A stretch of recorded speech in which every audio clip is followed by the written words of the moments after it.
love that. Love it. We got the championship final walking out right now, where as we previewed a lot of Arizona State here as well with Adam Chaney and JT Ewing. Cincinnati has one. TCU's got a pair. This is going to be a fast final. And your championship finalist in lane number 1.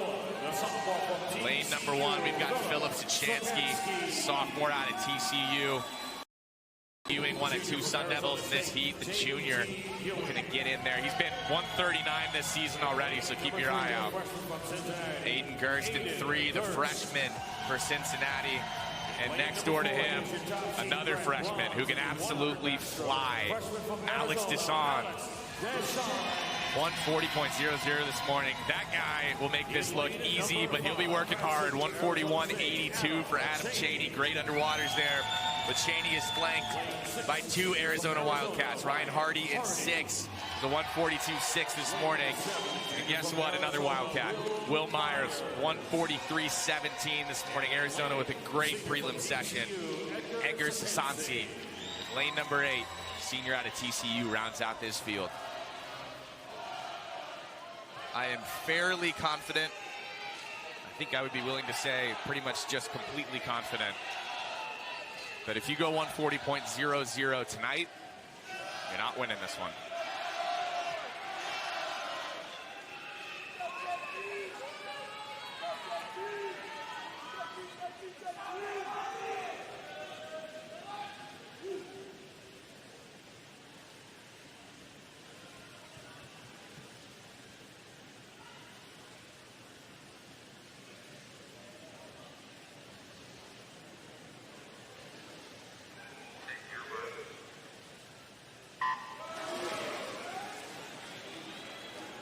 And we are off and out early, as expected, Adam Chaney.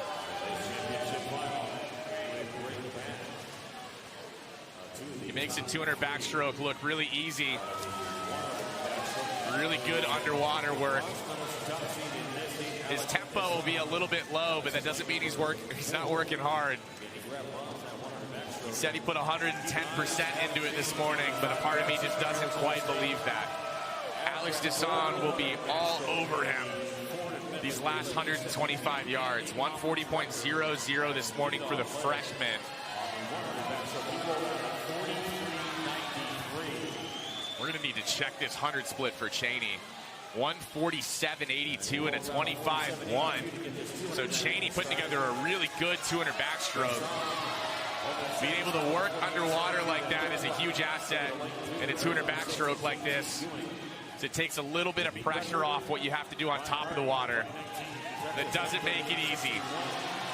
Adam Chaney will make it look easy. JT Ewing trying to maybe go 1-2 for the Sun Devils. They're running 1-2 with 50 yards to go as Chaney splits 24.98. He's picked it up on the third 50. A 112.80. If Chaney can close, we're looking at a really big 200 backstroke.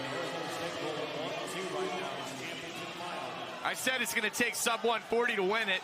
It's going to take way under 140 to win this. Adam Chaney, 138.33 as ASU goes 1-2 with Ewing also under 140. What a swim.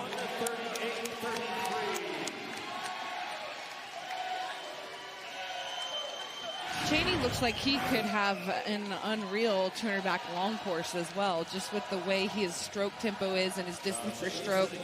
He looks really comfortable and in control the entire time. He has a strong catch, and he did a good job of controlling that heat from start to finish. Yeah, he told me earlier that he went 100%, 110% this morning. Well, 140%, I guess, because he was 141.82 this morning. Kyle, he lied to you. I think I got lied to. He lied to you. I think I got lied to by Adam Chaney. Great swim there for both of those Sun Devils. As Adam Chaney figures out how to get out of the pool, which is not an uncommon thing to see after a 200 backstroke. Well, he'll walk over to the podium, get some awards. We'll be back with that right after this. First championship final of the night. Women's 200 backstroke, where Arizona came up big. See 3 of them walking out. The Wildcats had a great prelim session. Leading the way will be Cayman Neal in lane number 4. She was 154.13. All right, lane number 1, junior for TCU. That's Paige Tabor, 156.84. Got another junior in lane 2. That's Elizabeth Jimenez. Houston. Now we got a senior, Gerda Salagi, out of Arizona State. And then 2 sophomores in the middle of the pool leading the way after prelims, as we mentioned. Cayman Neal, she was 154.13. Not too far behind her, Alexia Duncan with 154.60, the sophomore out of Houston. Houston's got 3 in this field. Also with 3 is Arizona State. There's Paige Armstrong, 156.11 this morning. Her teammate, the freshman Merzinska, in 7, also 156.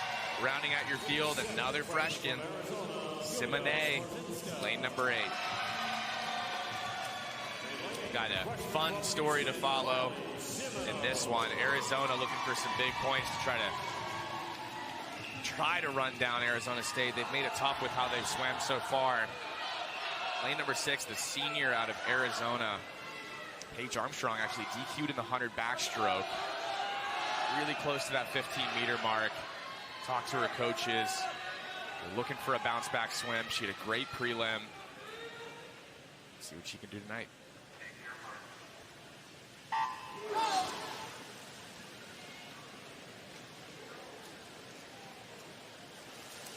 Conference championships, all about managing emotions and managing that battery level. On night number 5, a 200 backstroke can be tough.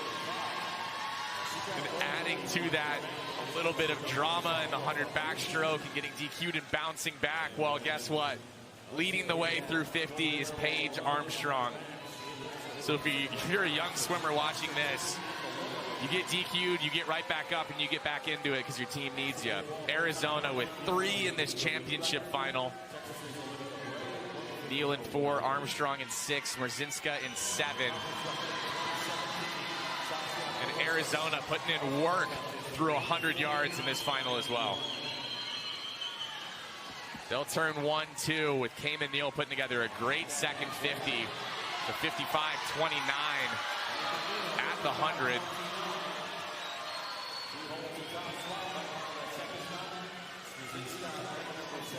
Zulagi for Arizona State trying to stay with these Arizona Wildcats. He's been on the hip of Neal this entire race. And it looks like she's really starting to close the distance. Neal will still outsplit Zulagi, but it feels like Arizona State might have a little bit of momentum in 3. They're going to need a lot of it if she wants to run down these 2 Wildcats that have built a big lead. And with 25 yards to go, she's going to need an incredible 25, and especially as Cayman Neal pops up, elevates the tempo, and Cayman Neal into the wall for the Wildcats in a huge 152.44. What a swim for Arizona as they pick up big points in this first championship final. It's a really quick swim right in the middle of the pool. Really a well-executed race. On the last 25, she really looked like she could have pushed a little bit sooner. But when you can see the rest of the field around you, you know you're in a good place. You're comfortable in the middle of the pool. And you know that winning a Big 12 title is going to lead to that NCAA qualifying time. It's going to make it. So a fun race for her to be able to finish as well as she did. Yeah, well underneath the NCAA invite time from 2025. A huge swim there. Some emotions pouring out on the pool deck. Pressure applied by Zulagi, but Cayman Neal a little bit too much. Emotions are high here in Greensboro. More coming your way right after that. Out right now is going to be a Sun Devil, a Wildcat, a Sun Devil, and it's not going to stop until this entire heat has walked out. The whole heat swims at a school in Arizona. Just one has state after it.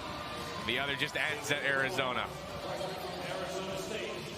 Freshman leading the way this morning. We'll get to her in a second. Shane Gollan will kick things off for ASU's trio in lane number 1. Murdapi in 2 for Arizona will be one of 5 Wildcats represented here. It's Riley Botten in 3. The seniors had a great meet so far. Aubin Cachot in 4 was a 47.51 this morning. The freshman has had quite the meet. Julia Wozniak looking to stay with her. Senior for Arizona. Condra Skite in 6 was a 49 flat this morning. Another freshman. ASU finishes off their trio in 7 with Grace Lindberg. And rounding out your field is Miriam Shigalizadeh in 8. All Arizona, the state. But more bodies in this final for the school in Tucson, the Wildcats. Got a Tempe versus Tucson final here. This makes both schools look really impressive, just to see the athleticism getting on the blocks.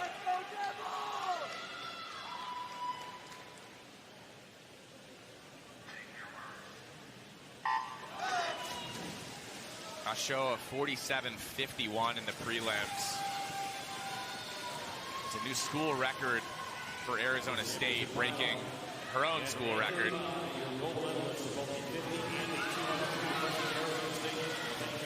She's got a little bit of a lead here. Trying to hang with her and doing a good job so far is Riley Botten. They're out 22-7 and 22-8. Really quick opening 50 for this entire Arizona field.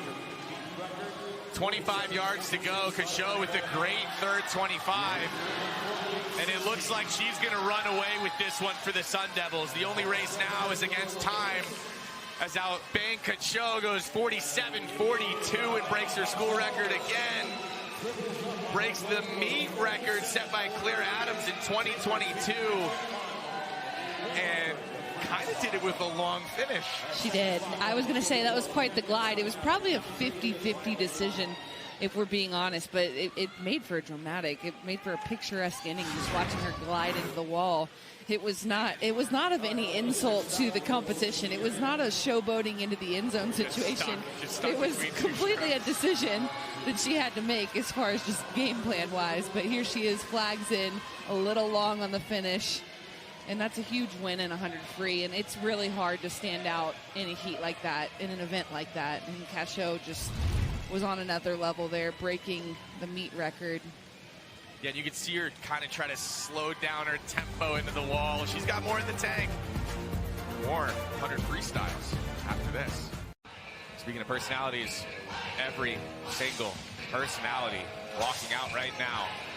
Just like the women's 100 freestyle, Arizona State, Arizona, Arizona State, ASU, ASU, ASU, U of A. It's all Arizona and Arizona State in the final of the men's 100 freestyle. Kicking things off in lane number 1, Tommy Palmer, the sprint 50 freestyle specialist who can come up to the 100 for sure. Thomas Luke Minas is dangerous in 2 for Arizona. The sophomore is 42.5 this morning, but expect more out of him tonight. Going sub 42 this morning, Quinn Sider for ASU. The sophomore has had a great meet so far. Big 12 record holder Johnny Kulo has been 40.8 before. It was a 41.5 this morning.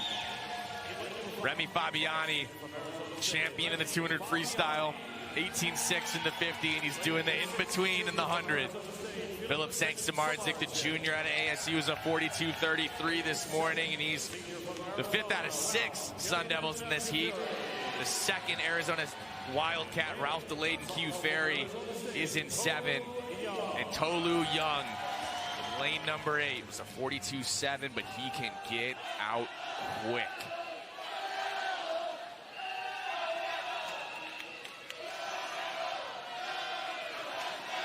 Take a look at these banners as they come out in front of the lanes. ASU, U of A, ASU for 4, U of A, and ASU again.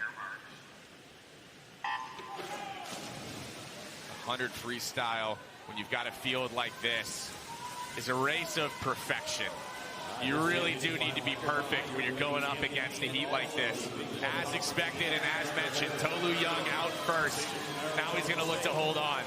in the middle of the pool. It's a battle between teammates in 4 and 5.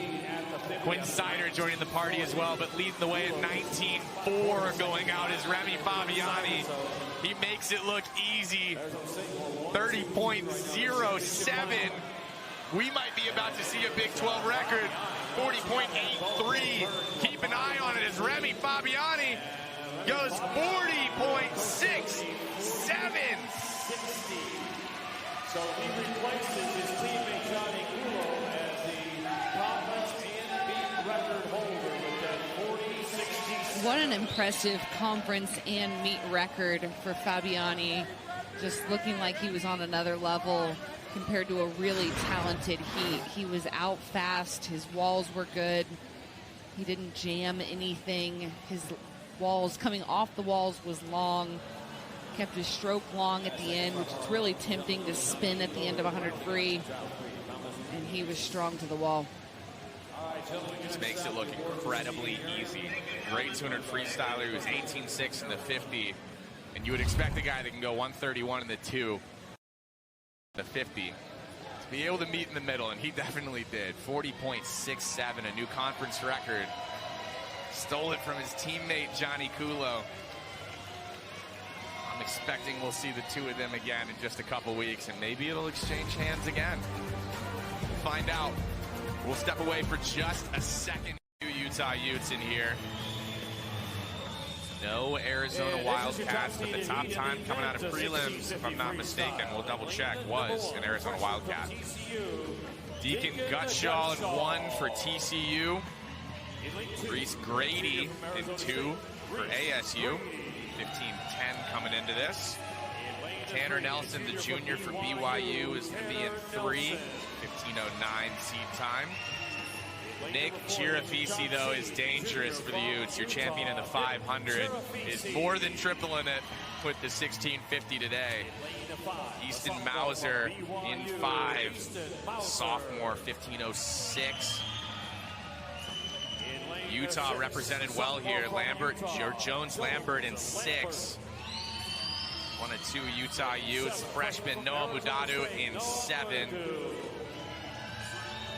And then the senior for TCU, Aaron Wilms, rounds out your 1650 top heat.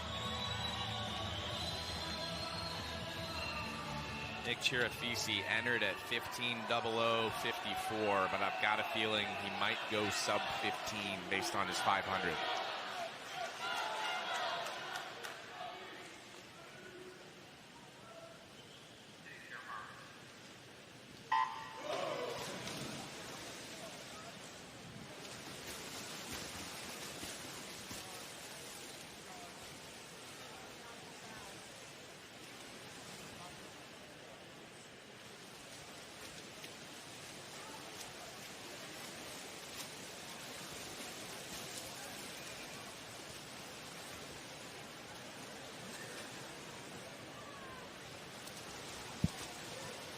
Chirafisi, a slight lead early, but not by much, just 0.07, which I think it's safe to say won't decide this one, as we have 1,600 yards to go. Chirafisi was a 4th.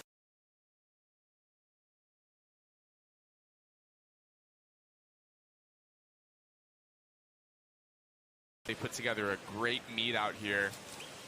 They put a lot of pressure on Arizona for the majority of this competition. Arizona just came back and essentially answered the call.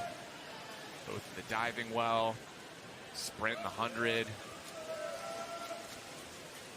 Felt like Utah had to have an absolutely perfect meet here in Greensboro to be able to challenge Arizona. And they did that. They put together a great meet. Gentlemen that are in it, 7 are currently ranked within their program for distance top 10. 27 O's as we move through towards the 200 mark, just getting paces established here. Normally see those pace times creep up just a little bit and then settle. Start to move past the 250 to the 300 or so. Just over that, each mountain. 27.3, 27.4 for a lot of this field. So much of this point in the mile is staying mentally tough and knowing where you're at in the race, but being really positive as you work through the first 500, the 750, the 1,000. Just you want to be nailing those splits that you believe in, that are your goal time splits. And you really have to stay out of your head about as the pain or the challenge of this race creeps in, because obviously it sneaks up on you as you continue to nail these 50 splits where you want to be.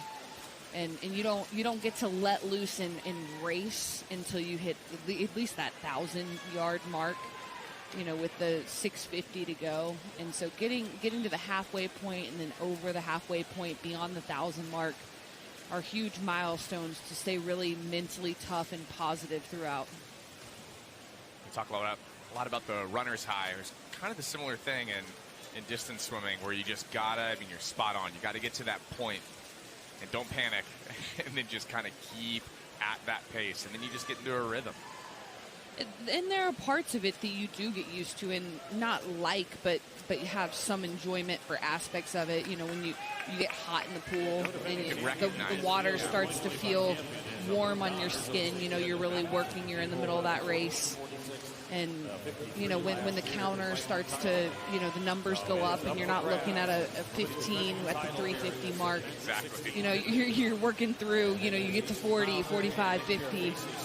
And so there are moments in check-ins where you start to feel really accomplished as the yardage gets under your belt. Yeah, you can start to breathe a small sigh of relief. You start to see maybe, what would you say, over 30 or so?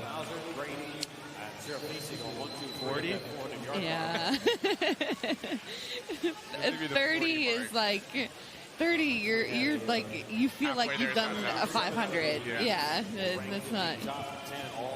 Yeah, halfway. I agree. Almost halfway. You feel like you're going downhill. Then you can say, all right, now we're just doing an 8:25. That's it. The race starts now. The heart rate's high, but the race just started. You do establish a rhythm, though, and when you get in that rhythm and you feel comfortable, and your coach is, not pushing you to go with the heat sheet, but he's telling you to maintain with the heat sheet. And if you can be comfortable in that maintenance phase, you're being set up for a good race. Arizona State's Reese Grady leading the way at 500 at 428.73. Easton Mauser just behind him at 429.36. 500 mark, definitely a mark in these athletes' minds. They're like, okay, made it through a race that I'm familiar with. Let's do another one of those. One more, and maybe sprint 150. 500, 500, 500, 150 for sure. Try to break it up. You have to with these long races. We talked about race strategy in the 500. Some people go 200, 200, 100. Some people go 250, 100, 150. There's a lot of different ways to break it up. I do think that most milers, as you said, would probably try to break it up really similarly, though, into 500, 500, 500 go. Surprisingly, that last 150 is something you really look forward to. I mean, at that point, you're making sure you hit the wall as far as dizziness and making sure you keep your kick going as far as, you said it earlier, that mentally you are kicking, your legs are a little bit numb as far as knowing how much you're actually kicking. It's a muscle memory thing, but you just have to keep nailing those walls, and you're under a 200 left when you've already done more than a 1,500. We got a fun battle heating up here in lanes 2, 5, and 7. A long way to go. But ASU in 2 with Grady, also in 7 with Mudadu, but in between them and also in 2nd, Easton Mauser. Mudadu 27.1 on that last 50. Grady's been down in the 27.2 range for most of this. And your top time, I want to keep in mind here, coming out of the prelim, is actually Arizona's Mason Nybor, who's a 15:09.19. And speaking of Arizona, as we move through the middle part of this men's 1650, Natalie is joined on deck by Arizona.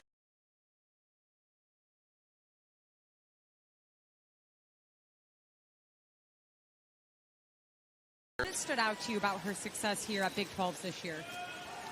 Just her composure. It's really difficult to have to dive a prelim and then a final back to back to back to back. So anytime you can make, honestly, 3A finals, you've done a really good job here. Definitely. What is your message for her tonight? It's pretty simple. This is obviously the last final of her conference championship career. I wanted to leave it all out on the pool. Winning, in my opinion, has always been a byproduct of all the small little things that you can do. And if she can do some of these small things, she's got a pretty good chance tonight. Her senior year, as you mentioned, what has she meant to your program? She's the anchor, especially on the diving side. Obviously, we've got a ton of talent between Arizona and swimming and diving, but she's our best, and she's proving that here at Big 12 Championships here in Greensboro. Arizona is second in the team standings on both the men's and the women's side. How much momentum could a win from Zara tonight mean for the program? We're nearly done, right? But every single time you watch an A final here on the diving side, you see the masses, meaning most of the swimmers come over from our program and support. Anytime you can get a podium finish, it's called medal momentum. So you get one medal, you get a second, you get a third, you get a fourth. It can really jumpstart a relay to close out this conference championship. In prelims, she had 3 dives over 60 points. She had great preliminaries. Are there any dives that you're kind of circling or focusing on for her to really nail in this final event? I want to start off well with the 405 to set the tone, and then the linchpin of the contest will be the 107. If she can put that down, she's got a pretty good chance. This is your second year being in the Big 12 Conference. How has it been for you? It's a change, I grew up in the Pac-10, obviously it was formerly the Pac-8. Then it turned into the Pac-12, and now I'm in the Big 12 Championship. But there's a lot of good talent in this pool deck, and so it's just one dive at a time. The diver's up there warming up, so we'll let you get out there. Thanks for the time. Appreciate it. Always fun to get some insight from the people who are there every day. Anytime you can talk to a coach, it's just fun to get to hear their perspective on these athletes and give you a little bit of a peek behind the curtain, because we're watching a race that takes 16 minutes or so, but it's going to take months to be able to put together the endurance required. We're going to step to a break as these men move through the 1,000 point here. We'll be back right after this. All you got to do is go, what's up? What's that? Go practice. Yeah! Yes! No more sad sack. Full-on fun sack. That's what I'm talking about. Yeah! Here we go. On March 6th comes Pixar's funniest movie ever. Attend me as I peel paste. That was gross. Disney and Pixar's Hoppers, rated PG. Nothing like a day in the job to remind you how quickly life can change. Get out of there. Get away from the bed! We'll stay strong. What time is it? It's time for something magnificent. Something big. Something with a purpose. The Oscars, live March 15th on ABC and Hulu. Hosted by me, Conan O'Brien. Special Agent Will Trent. This killer's underestimating you. Good. They won't even see you coming. What now? We get him. Hello, America. In Nate Bargatze's new game show. You don't need to know the right answers, just what most Americans think is right. It's not about being the smartest. Who reads the encyclopedia? I read it every day. You just have to be the most average. We asked 100 average Americans which of these would be the worst to have as a younger sibling. Werewolf. Is it because you look like a werewolf? The Greatest Average American. Wednesdays on ABC. It's an amazing game, this thriller. With deadly efficiency. What a finish. A very big argument that he is the best player on the planet. So we're back with this men's 1650 top heat, where Nick Chirafisi made a obvious move at the 1,000 point of this race and has not looked back. This is kind of what we felt in the 500 around the 250, but just triple the distance and change. And he's 26.9. picking up over a second on the Paris Sun Devils in 7 and 2, each 50. Nick Chirafisi made a decision at the 1,000 that this was going to be his race.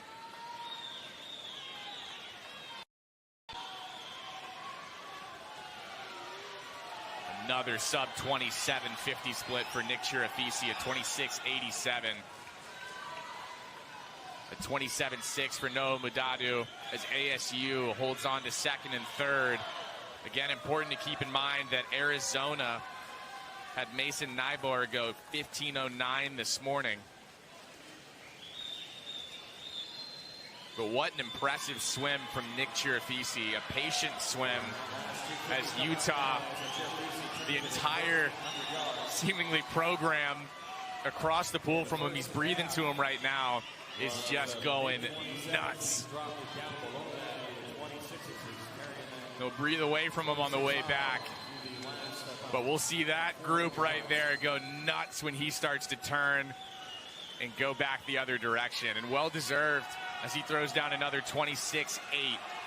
200 yards to go, and that group right there is going to will Nick Chirafisi likely to a Big 12 championship and a pretty solid time as well. It's such a heartbreaker when someone switches gears like that and then starts splitting a full second faster each 50, because you're just watching them get away substantially each turn.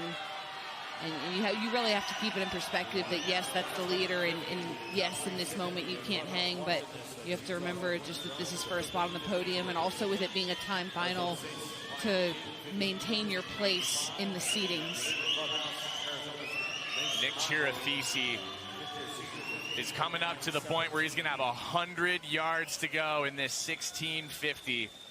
And it's going to be a victory lap for him as he turns it 26.75, 13.59.96. Not only is Nick Chirafisi going to pick up a Big 12 title, but he's going to go well under the 15-minute barrier. He comes in at 15.00.54. The only thing that makes a Big 12 title more fun for Nick Chirafisi is getting to look up there and see 14-something next to your time.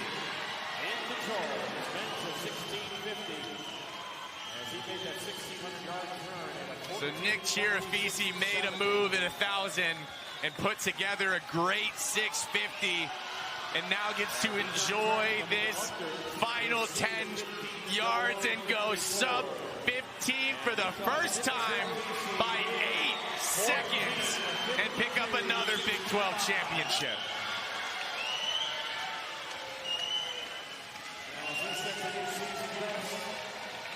One more fun thing to call out. Nick Chirafisi, just for the first time right in front of you, looked at the scoreboard to see what he went. Step one, small celebration. Step two, look at your crowd cheering for you. Look at the parents, and then check your time. I like that. A win's a win. More people need to operate that way. Swimming is such a time-obsessed, rightfully so, sport. It's so often you're more concerned with the time you went down to the 100th than you really are about the placement in the heat, because you race yourself, and he did a great job of racing himself for an 8-second best time.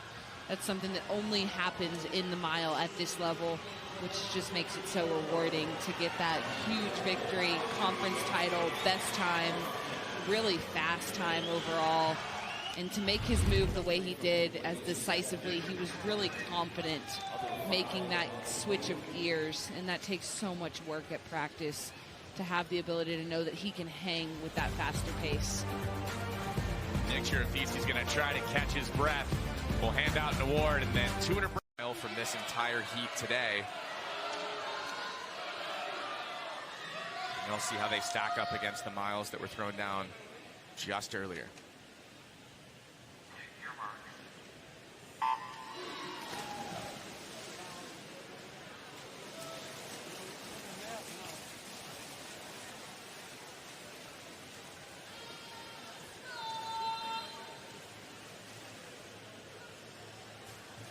Three Sun Devils in here, one Arizona Wildcat, so that's important to watch as this race develops.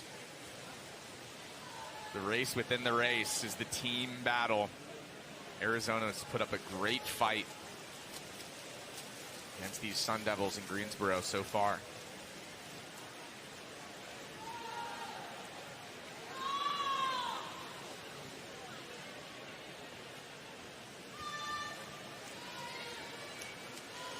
Talk about how this is a time, which means not only are these athletes competing against swimmers currently in the pool, they're also competing against the swimmers that were in the pool previously. The time to beat out of the earlier heats is Tate Hag out of Kansas. She was a 16:37.34.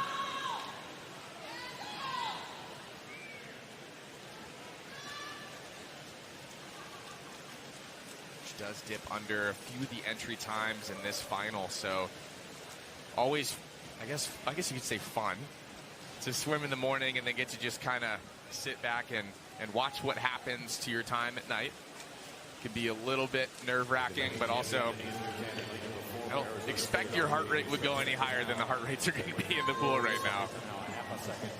What other fun parts of the mile are there, Kyle? Trying to find them. It's a grueling event. It's the one you do for your team, and to showcase all the work that you've put in throughout the year, and it matters deeply. But it's not the most glitz and glam event.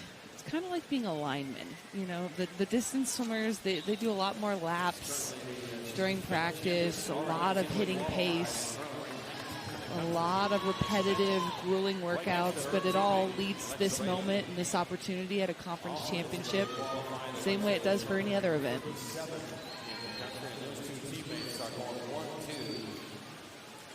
So we talked about how we got to watch Ertan and Reina battle it out in the 400 IM. Well, they're battling it out right now. Both of them turning at 29.2 there. They battled it out in 2 fly, too. Two teammates just seeing each other back to back to back. The classic distance lineup. That was actually exactly me, 4 IM 2 fly mile. So it all goes together. There's an aspect of sharing a common mindset that leads you to be good at the same events, and they're impressive, really impressive student athletes. Might have shared that mindset, but I was tricky enough to convince a coach not to make me do the mile, so I did the 200 rest instead and the 200 IM. Okay, that's quite the move. That's a lot better. I mean, you'll see some people do the 500, the mile, and the 400 IM, right? Which over the course of 5 days is just a lot of work. Because, I mean, I do want to bring up, sure, there's something 1650 here. You got to consider warm up. You got to consider warm down. And they do that, I mean, prelim final event over the course of 5 days. I wish I had done the math on it before we went on air, but, I mean, these athletes warm up, what, 1,200, warm down 1,000, swim the event, reset, come back, do that exact same thing. I mean, you're talking about swimming 6,000, 7,000 yards a day. And with the event order, you're not exactly fresh or feeling that light taper feeling going into the mile final when it's the last night. So part of this event is like you train all year with the mindset of it's going to hurt, and then it does, because your taper doesn't exactly feel like it's hitting anymore, even though it is, even though you are primed for this event. But after a long week of racing, it's not going to feel exactly that way. Got to somehow convince yourself that today is day one, which is much easier said than done. And especially if it's your bread and butter, you really do. Like, if this is your opportunity to win a conference title, you better be ready to go. And you do have to play some mind games, but swimmers are really good at playing mind games with themselves and convincing themselves of whatever storyline could work best for their races. Got two teammates going head-to-head, two Arizona State Sun Devils. A good distance group. The Arizona State, we talked about how this earlier heats are kind of scoring up into the final and how you kind of watch and see how things shake out. Well, joining us poolside with a senior who just finished up his last swim in the mile with a personal best. Natalie's with Ryan King. Ryan, we're in the mile. You had a personal best in this event a few hours ago. What did it mean to have that at your last Big 12 conference championship? It meant a lot. I was getting a little stuffy today and last night, so battling a little bit of sickness, I guess. But and the meet wasn't incredible so far. So to end like that, was a good time. I had fun. The Sun Devil bloodline runs deep for you. Your father swam at ASU. How special is it to swim at your father's alma mater? Very special. It's exactly like all the stories he'd tell me growing up that made me want to come to ASU. So when I made that decision, ASU was a no-brainer. Can you tell us one of those stories? I can't. No, those are. It's the boys having fun. All right, we'll leave it there. Your last Big 12s, ASU is at the top of the standings for the men and the women. How special would a team win be for you in your last championship? Very special. I've never made a conference meet, so this was the last year I could do it, and I'm very glad I did. And I'm just I'm looking forward to hopping in the water at the end. Do you have plans for after your swimming career is complete? I do. I'll probably go into sales, hopefully, somewhere software sales. So hit me up. Thank you so much for joining us. Thank you. Kyle? Hey, the job market is tough. He just made it easier for himself. So I hope. What a story that would be if Ryan King opens up his phone in 30 minutes and waiting for him on LinkedIn is just a message from somebody saying, all right, got my eye on you. Jump in the pool. One more swim, technically, maybe, for the Sun Devil man. We'll set up an interview later. Marketable guy. Two of his teammates right now moving through the middle portion of this 1650. Opening up a gap is Denise Ertan. We're going to step away for just a second, but we'll be back at the end of this 1650 right after this.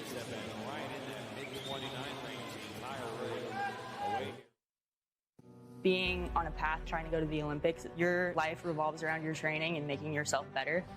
The KRT Athletic Muscle Cream definitely makes me more confident and makes me want to go further. I started using their cream and my hamstring issues started going away. And so I use it before training, I use it after training. I am religious about this stuff. I want to be an Olympian, but I don't just want to go to the Olympics, I want to win a medal. Big 12 Conference Wrestling is back at the BOK Center in Tulsa, Oklahoma. The 2026 Big 12 Wrestling Championship, presented by Allstate, returns Friday, March 6th and Saturday, March 7th in the heart of downtown Tulsa. The best wrestlers in the country battle for individual titles, a Big 12 Championship, and seeding in the NCAA Championships. Tickets and premium hospitality are available now at bokcenter.com/events. Big 12 Wrestling at the BOK Center in Tulsa, March 6th and 7th.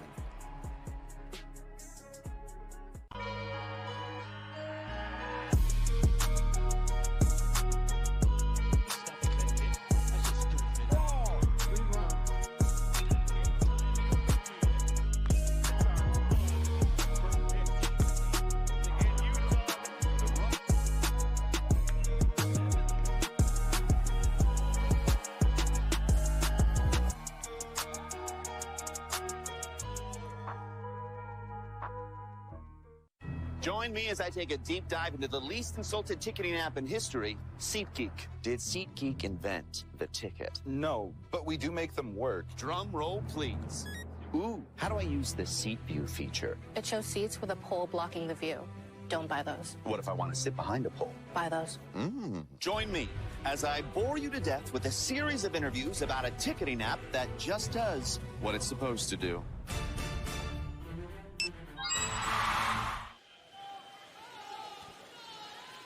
We are back and just coming up on the 10-minute mark of this 1,000 here, or this 1650 rather. I said 1,000 because they just moved through that mark. Still Ertan and Reyna leading for the Sun Devils, but building a lead 50 by 50 right now. It is Denise Ertan. They were both 450 at the 500 mark. Now doing a good job through the 1,000 mark, staying under 950, both of them. So smart races swam so far. Ertan made kind of a slow move, I would say. Just kind of going 29.4, 29.3, 29.2, and it was 29.1 on that last 50. Those will definitely stack up over the course of 1,650 yards. Throws down another 29.4 there. Just chipping further and further below that 16:30, which would be if you hold 30 seconds all the way throughout. She'll be well under that.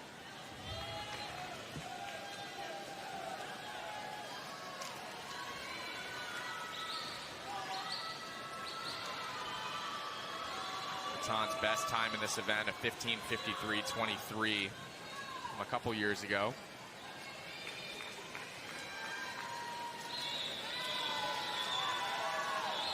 Important to note that the NCAA qualifying time, which is required to go to NCAAs for the champion of each conference, is a 16:25.29.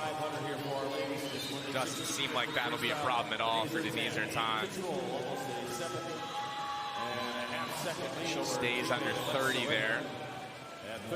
450 yards to go here. With that trio, 1, 2, 3.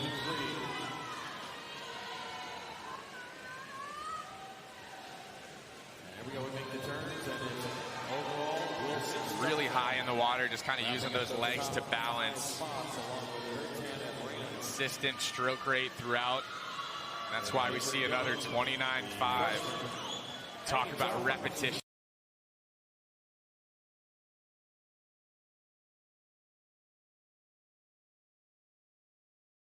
I'd probably go with Denise Ertan. That's very true. Distance swimmer, you have that foresight on exactly what time you're going. And you kind of know what time you're going based on how you feel as well. So it's a little bit of a sliding scale. If you feel great, that was probably this time. If you feel okay, this time. And then if you're not feeling good, you still have a really great gauge for where you're going to be at. Yeah, it almost gets so good sometimes that you're able to say, like, ooh, that turn was a little bit off. Might be a 29.3 instead of a 29.1. Pretty impressive. I mean, it really is pretty incredible how you could pull out a stopwatch and say do a 50 at mile pace. Just probably go 29.1, 29.2. Puts it in perspective, the amount of times you have to do that to have that sort of knowledge. Exactly. 29.46 just on repeat for Denise Ertan right now. Again, in second, her teammate Alexa Reyna. Holding down third right now is Emma Overall in 3 for Houston.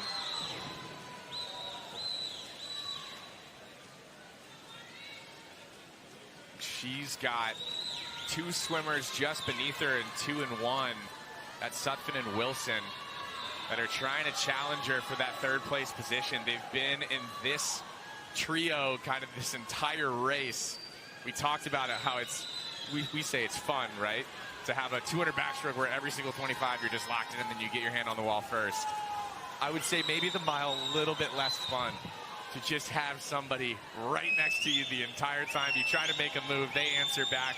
All 3 of these athletes going 30.4, 30.4, 30.6. A fun trio for us to watch. One that right now they're probably excited to have me done. I think you're kind of excited for the mile to be done in general. There's that aspect of dizziness and, you know, wondering which wall you're headed towards. You really just keep that in perspective based on the counters and knowing where you are in the pool. And like you say, besides that, it's a lot of muscle memory. So 150 yards to go here for Denise Ertan, who has led from the beginning, established a considerable lead on this field, and is really just racing the clock at this point. Looks like she's starting to pick up the tempo a little bit. The legs are starting to come into it. Milers are one of the groups that you can see make a move pretty early towards the end. You know, shift from gear 3 to gear 4, and then maybe from 4 to 5 and 5 to 6. But 100 yards to go for Denise Ertan. Legs are definitely starting to make an appearance. And then we'll see what she's got left with 50 yards to go.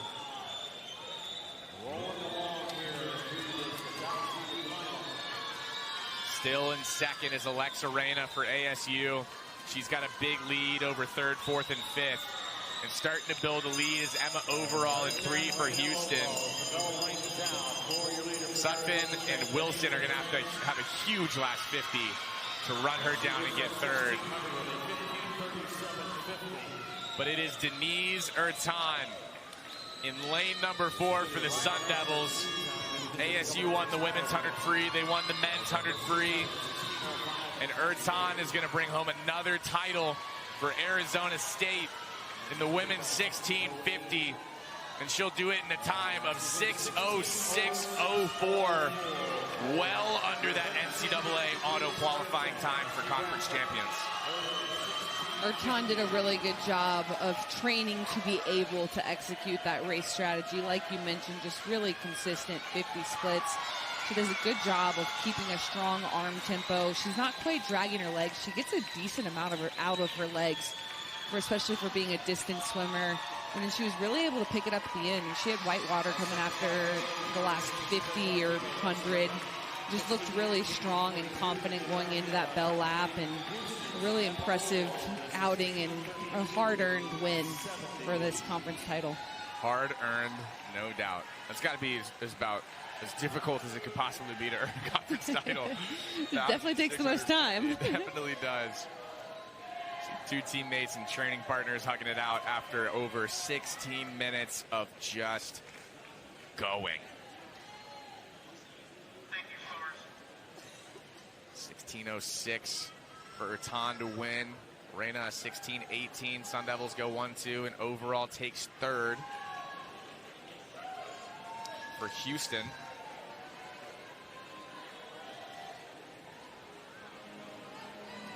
We mentioned Tate Hogg for Kansas. She'll actually jump up into 6th place with her time from earlier today. We'll hand out those awards to your top 8 in the 1650 right after. If you're one of the good things about being fast is you're fast. One of the tough things is you have to go really fast if you're going to go faster than you ever have. I don't. The people who genuinely have a second gear at a 200 doesn't quite make sense to me, to be honest. I think part of it is going for it and then maintaining. And the people who can really switch it on. I feel like you have to be a miler at least to have that, just show up on the last 25 or 50 person. Felipe Goncalves in 1 for TCU, and 2, that's Rafael Mimoso.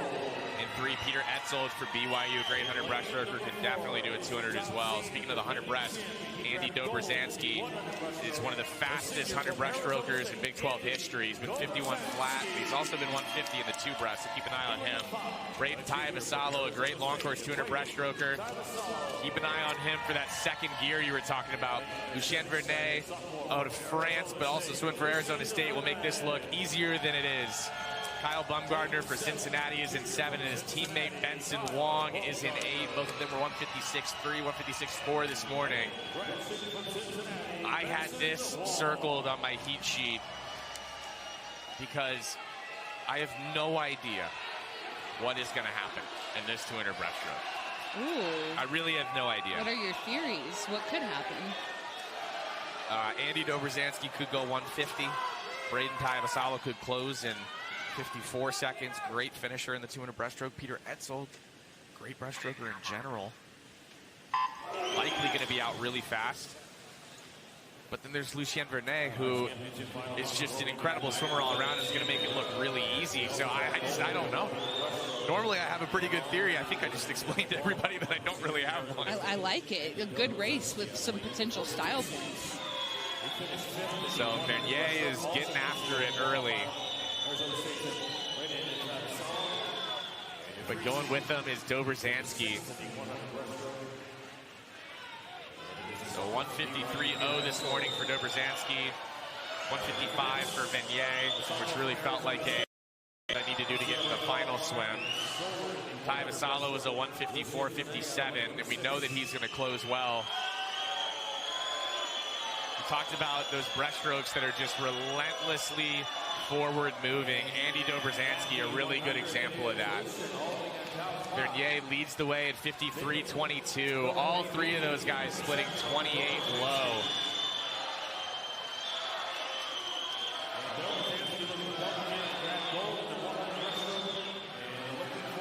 ASU running 1, 2, 3 right now. Dobrzansky looking really good. Ty Vassallo definitely not out of this. Ty Vassallo might have the momentum with 50 yards to go. 28.75, he had the fastest split in the field. I like the way Ty Vassallo is looking right now for the Sun Devils. You've got Arizona State's breaststroke group running a 200 breast at the end of practice. Momentum with Braden Ty Vassallo in 5. Dobrzansky not going to make it easy. Bernier staying in the fight. Dobrzansky closing well. Ty Vassallo throwing everything he can at the wall. But Andrew Dobrzansky will get it in 151.92 with Ty Vassallo going a huge PP at 152.33 as ASU goes 1, 2, 3 in the men's 200 breaststroke. The Sun Devils have quite the breaststroke group, and you were spot on about your theory of how great of an event this could be.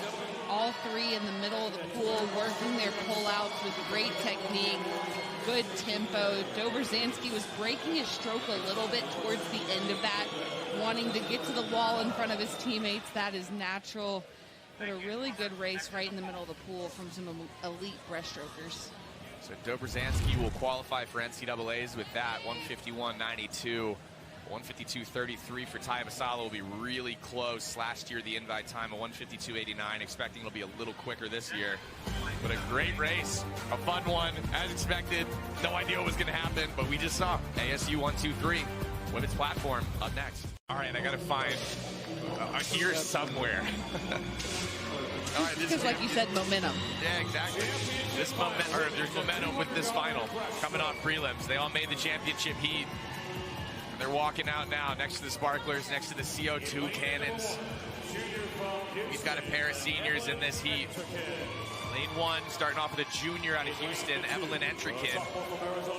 In 2 for ASU, the sophomore, Lucy Vast.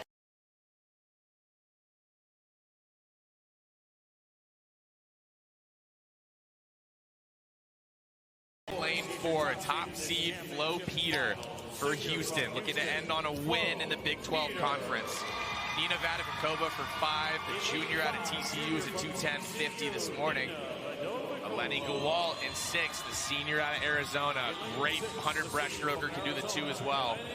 Grace Swoboda in 7, the sophomore out of Iowa State, 211.92 this morning. And rounding out your field in lane number 8, the junior out of Kansas, Ryan Johnston.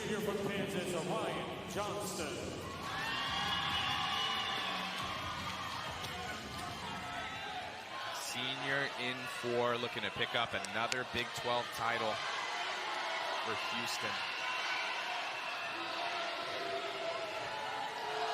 Eleni Gawal in 6, another senior. I mean, the Big 12 Conference, especially on the women's side for breaststroke, just has so much talent in it.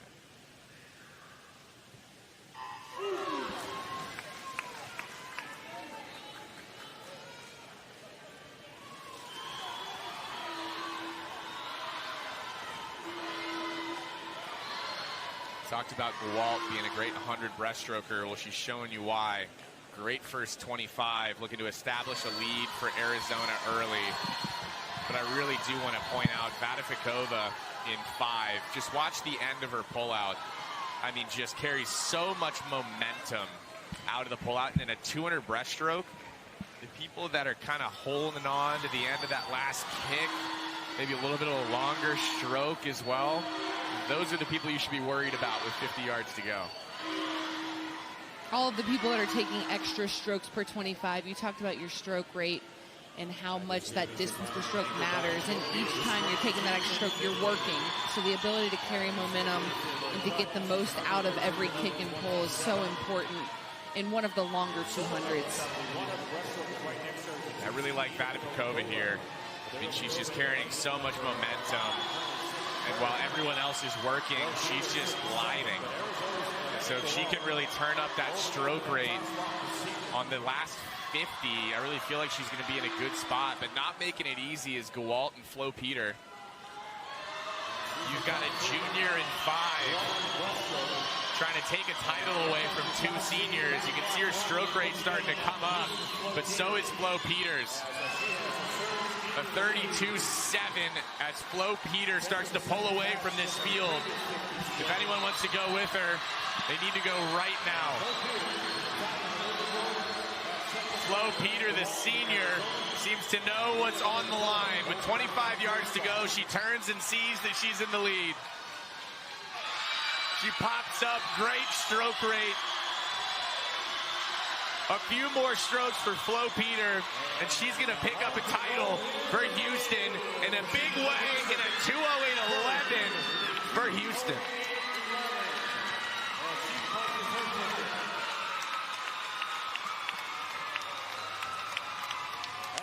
That was a really senior type of best time by Flo Peter in the middle of the pool. She did a good job of staying a little bit more shallow with her head on the final 50 as she picked up her tempo, which avoids the spinning that could happen if you're trying to dive down deep and still turn over the same way. She's really well timed between her kick and her pull, and she finishes the wall strong. Even a well-timed finish. She looked very veteran at the end of that race.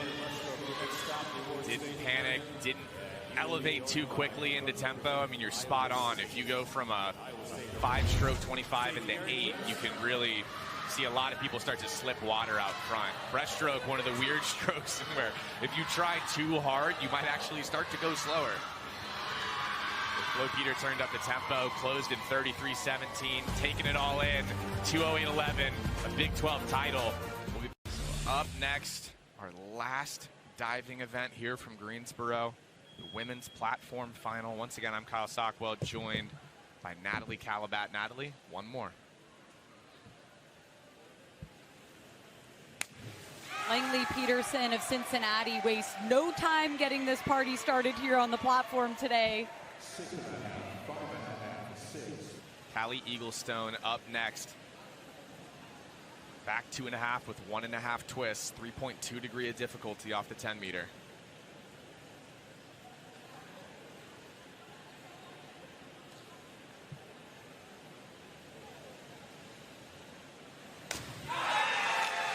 Really strong finish for Eaglestone.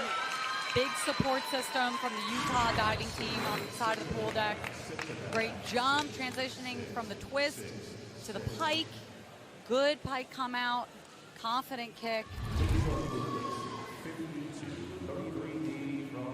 Lisa Lucas Van Leeuwen up next for Kansas. Back 1.5 with 1.5 twists, 2.5 degree of difficulty. See that 192.30 right there. Trying to challenge Caden Hayes from ASU that's currently in the top spot.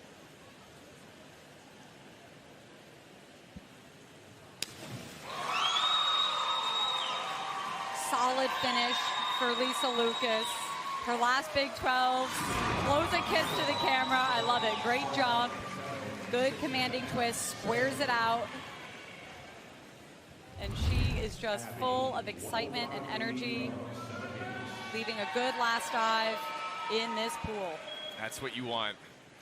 To go away with a great memory of your 5th round dive, and she'll get that. Abby Sullivan.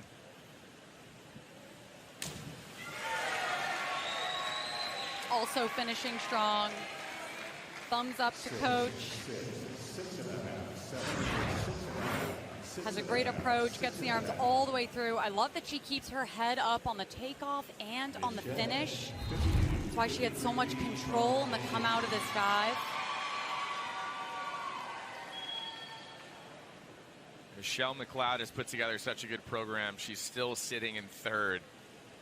Back 2.5 with 1.5 twists, 3.2 degree of difficulty for your leader through 4 rounds.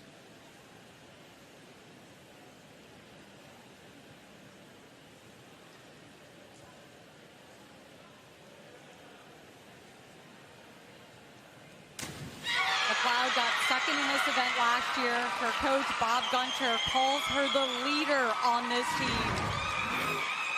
Great jump, great transition from the twist to the pike. So much confidence in her come out and her entry. 75-20 on her last dive. Her teammates are going crazy. 75-20. What a way to finish an incredible program. 3:19.75, a huge lead over the rest of the field. That'll all but do it for first. 2 dives left to go. But right there is Michelle McLeod, who put on a clinic. 3:19.75. Caden Hayes takes second for ASU at 2:54. Zara Joy Ayazi at 2:45. But it was all Houston's Michelle McLeod. Your coach, Bob Gunter, told me that you're the leader on this team. What does this program mean to you? It means so much to me. It's the first time I've ever really had a team before, because diving's like an individual sport, but it just means so much to be considered a leader on such an amazing program with such an amazing group of girls. You put together an incredible list. Consistency was key tonight. What was going through your mind each dive? Pretty much just to take it one dive at a time, not get too excited if I did a good dive or too upset if I did a not so good dive. Just kind of shake it off and take it one dive at a time. Congratulations. Thank you. A fun relay, a fast 100 freestyle each with another conference title on the line. Going to have a lot of seniors on these relays, and this is really when the emotion starts to set in at the end of a conference week.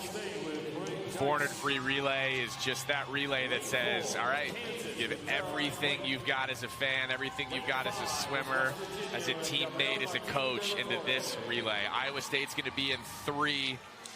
Kansas will be next to them in 4. Rounding out that field is going to be West Virginia in 5. Kansas comes into this with a 3:21.95. West Virginia 3:23, Iowa State 3:25. Once again, time final here, so any of these 3 relays, if they really throw down, they can jump up and beat any of the relays in the next heat.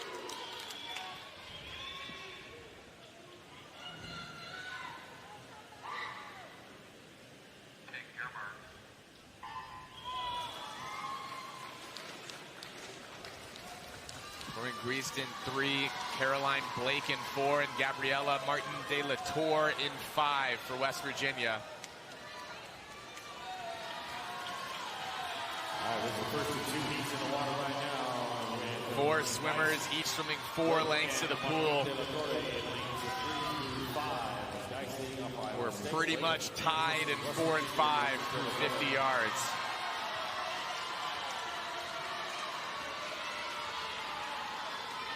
Breathing at each other with 25 yards to go, opening up this 400 freestyle relay. Looks like Gabriela Martin de la Tour is going to give the lead to the Mountaineers through 100 yards. 3 legs to go in this first heat.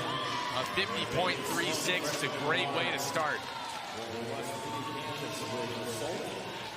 then second spot, Iowa State goes to Sloan. In the water right now, lane number 5, your leader, Bailey Sloan. Lane number 4, Ivy Sloan. Fourth, Andy Grace, Iowa State. The water now in 3, Swabata, Solt in 4, and Sloan in 5 for Iowa State, Kansas, and West Virginia, respectively. What a battle in 4 and 5 right now, though, between Kansas and West Virginia. Yeah, this is a really good second leg right in the middle of the pool with Ivy, Salt. And this is a matter of consistency across the board from your sprinters. So the ability to have a great second leg is so important. Pretty much tied through 100, pretty much tied through a 200. 1/10 of a second separating Kansas and West Virginia right now. Even less now, 0.03 separating these 2 relays.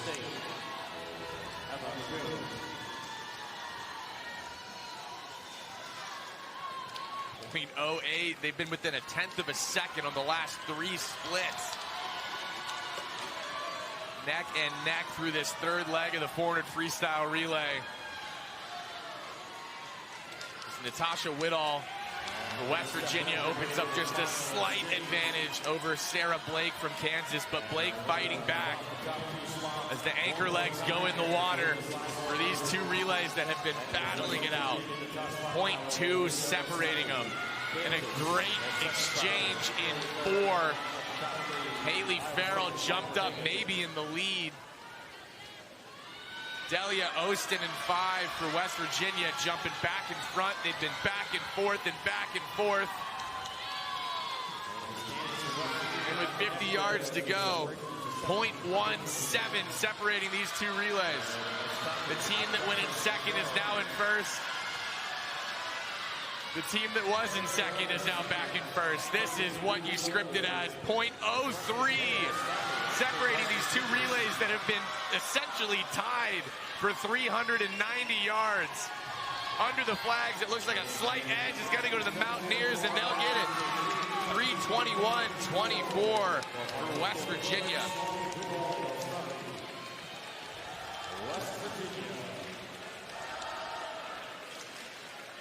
What a race in Heat 1. Really delivered on 4 fast 100 freestylers from each team. All 3 going faster than their seed time.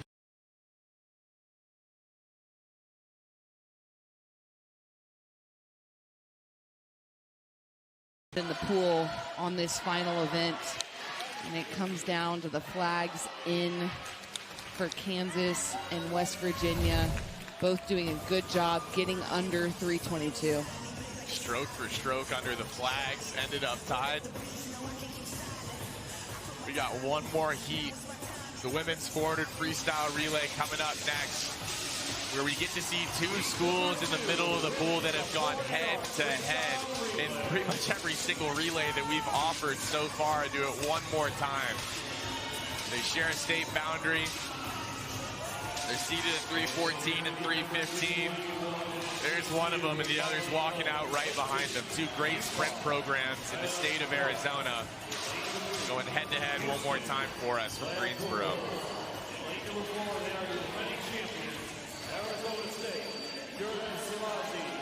Lane number 1, TCU. Gonna have some outside smoke here in the 400 freestyle relay. In 2, that's Utah. 3:19.95 coming into it. Just in front of him at 3:19.20 is Houston. And in the middle of the pool, leading off with Alban Cachot, Arizona State. Right next to him, a loaded Arizona relay, 3:15.80 the entry time. Cincinnati is in 6, and BYU will round things out in lane 7. Expecting a fast start for ASU in 4. She was a 47, or it's actually Gerda Solagi, which means we'll probably get an anchor leg from Alban Cachot. Riley Botten in 5 for Arizona is likely going to give them a pretty solid lead.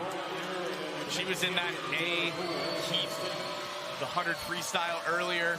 She's a sub-50 100 freestyler, easy. And she's out 22:67.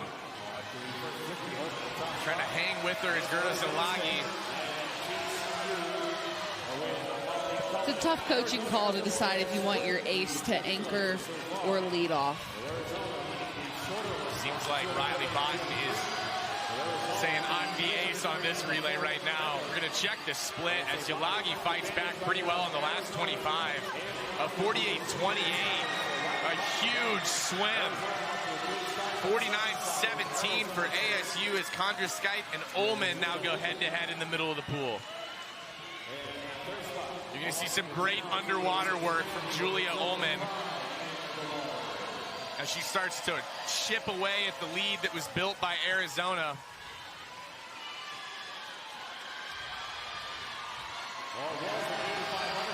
If you're Arizona, you likely want a little bit of a lead, knowing that the 100 freestyle champion is waiting to anchor this relay for ASU. They're holding on to it right now, but things are starting to tighten up between these two teams.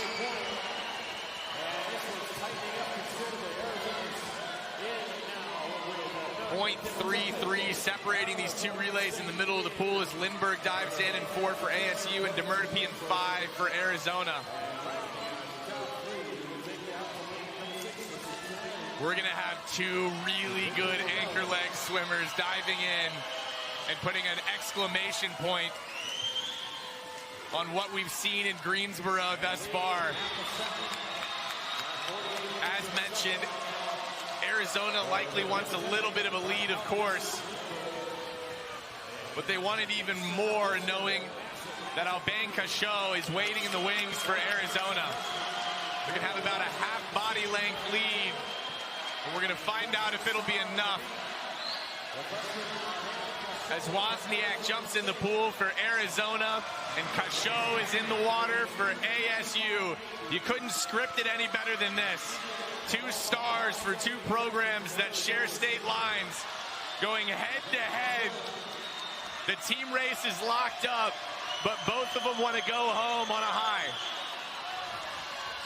The first 50 goes to Cachot as this race tightens up.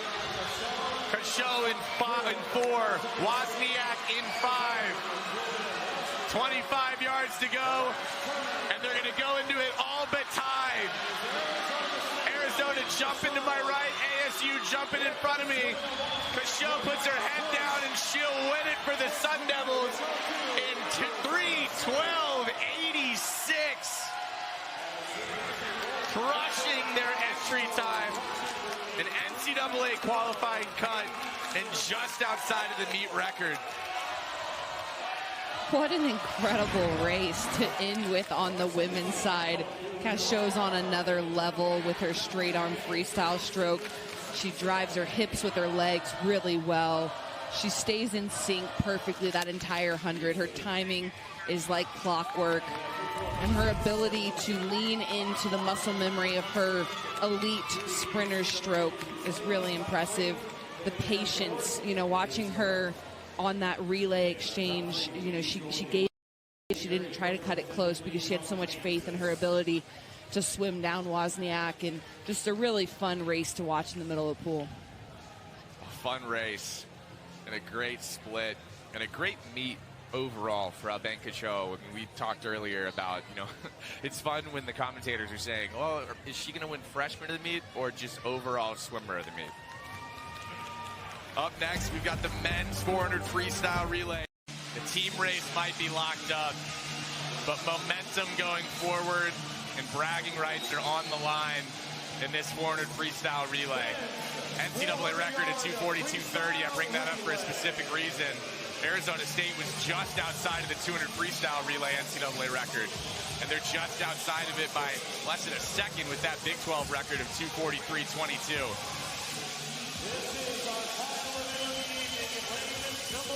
We've got 7 teams in this last heat, this last event, the last show being put on. This is a wound up Greensboro Aquatic Center. On deck. It seems like everyone decided to take their shirts off and spin their shirts around their heads. So Cincinnati is going to be in 1, West Virginia in 2. This could be the end of conference for a lot of these seniors. Utah in 3. Emotions are high. ASU looks like they're leading off with Ilya Karoun in 4. He's fresh, didn't swim today. Right next to him, Arizona in 5. Entered with a 2:49, TCU in 6 at 2:54.53. Rounding out your field in 7 is BYU. I circled one NCAA record on my heat sheet coming into this, and it was this one, a 2:42.30 set by Tennessee in 2025. The team of Caribe, Taylor, Blackman, and Crooks. Their 200 free relay record survived this quartet. Will it survive in the 400? ASU is going to go Karoun, Cheney, Fabiani, and Kulo. You get a look at an Ilya Karoun 100 free fresh.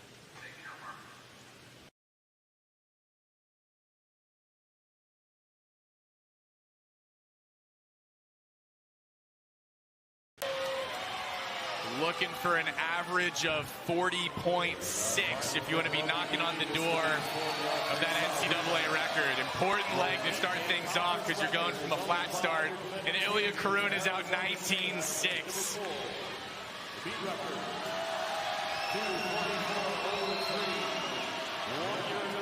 Karoun at the 75, a 30.4. If he can close in 10 low, he'll have this relay set up to take a shot at it. Adam Chaney going second for ASU. Ilya Karoun's out 40.8. The average just shifted to 40.5 or so for these last three guys for ASU, and Adam Chaney is out 8-7 in the 25. Really feels like the leg that they need to be 40 point. This guy swam at 200 back earlier and went 138.3.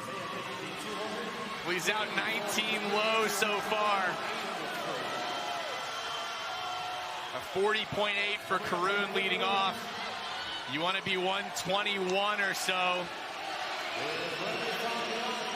And at the halfway point, they're 122.0. So they're on pace to take a shot, but they're going to need two pretty big legs to finish up here. 8:58 for Remy Fabiani. This is a guy that's capable of being sub 40, and he's out sub 19 at the 50. Johnny Kulo's a 40.50 freestyler, and he's waiting to see if ASU can take out an NCAA record in Greensboro.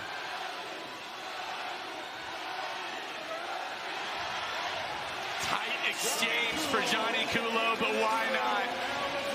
2:02.07. They're going to need a big swim from Johnny Kulo. He's going to need to be 40 point low. 8:45 at the 25. 50 yards to go. He's at 2:20.7. ASU is getting pretty loud. It's safe to say this record is not safe. They're going to need a 10 and change from Kulo coming home. Kulo under the flags for ASU. Do they have it? They got it! 2:42.15. ASU throws a punctuation point in Greensboro with an NCAA record.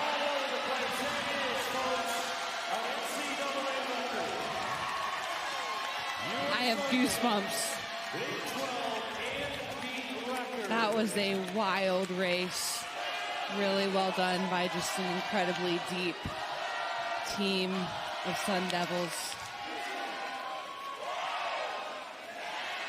I'm waiting nervously for this to be made official.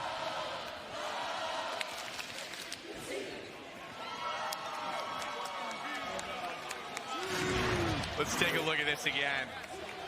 A lot of clean water for ASU. We talked about the average that they needed, and they delivered. A huge leg from Remy Fabiani, waiting for the splits to load. And a huge, well-earned celebration.